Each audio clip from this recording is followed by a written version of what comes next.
અત્યારે મસાલાની સિઝન છે એટલા માટે થઈને ઘરની જે સ્ત્રીઓ હશે ને એ આખા વર્ષનું મરચું, હળદર અને બીજા જેટલા પણ મસાલાઓ હશે ને એ ભરીને રાખી દેશે.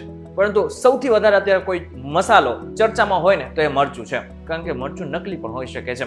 જોકે દર વર્ષે આવા ન્યૂઝ પણ આવતા હોય છે અને આ પ્રકારનું જે નકલી મરચું હોય છે ને એ હજારો કિલોની સંખ્યામાં પકડાતું પણ હોય છે. પરંતુ શું તમને ખબર છે કે તમે માત્ર 5 સેકન્ડની અંદર જ ઓળખી શકો છો કે જે મરચું તમે લીધેલું છે એ નકલી છે કે અસલી?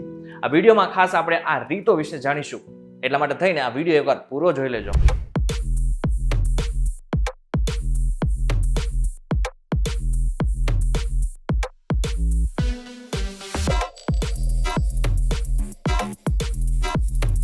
નમસ્કાર and welcome back folks. VTV digital ઉપર તમે જોઈ રહ્યા છો ડેઈલી ડોઝ અને હું છું આપનો દોસ્ત કરણ ચરોતરા.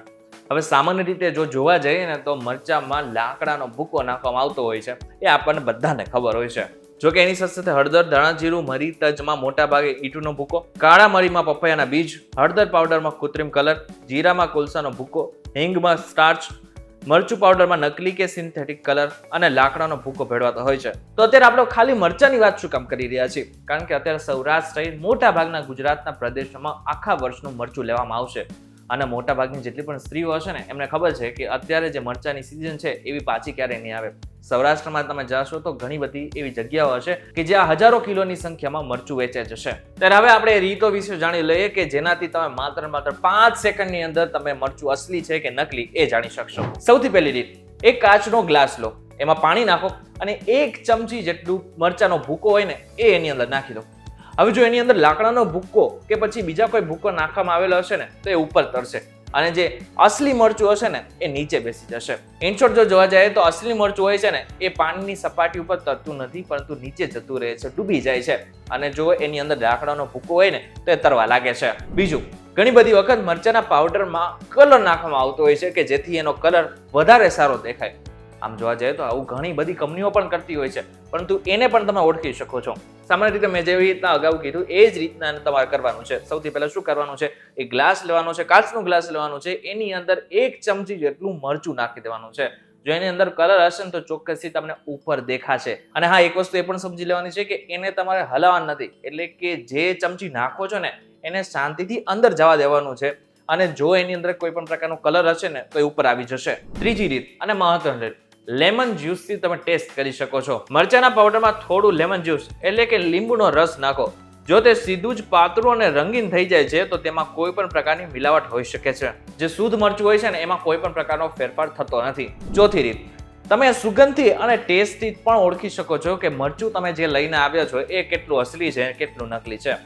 સામાન્ય રીતે તમે જે મરચું ઘરે લઈને આવ્યા છો એમાં તીવ્ર સ્મેલ આવતી હોય અને ટેસ્ટ તમને બરાબર લાગતો હોય તો આમ જોવા જાય ને તો એ મરચું અસલી હોય છે.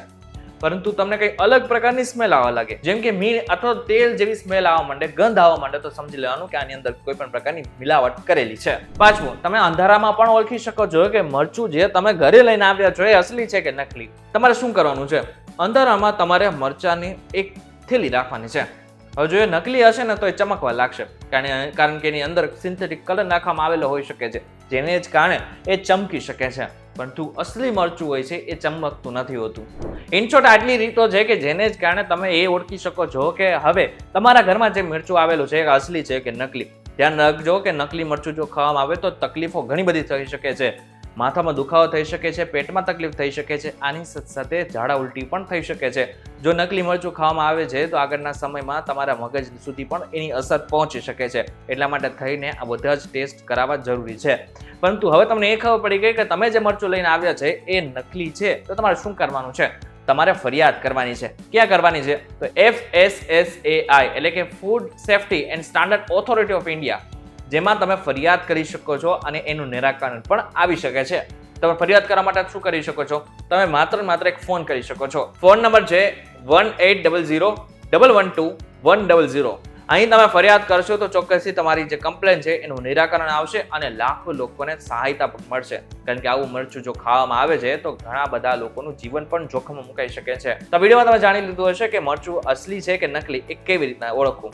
વિડીયો પસંદ આવે તો વિડીયો લાઈક અને શેર જરૂરથી કરજો તથા આવા જ ઇન્ફોર્મેટિવ વિડીયોઝ માટે વીટીવી ડિજિટલ સાથે જોડાયેલા રહેજો.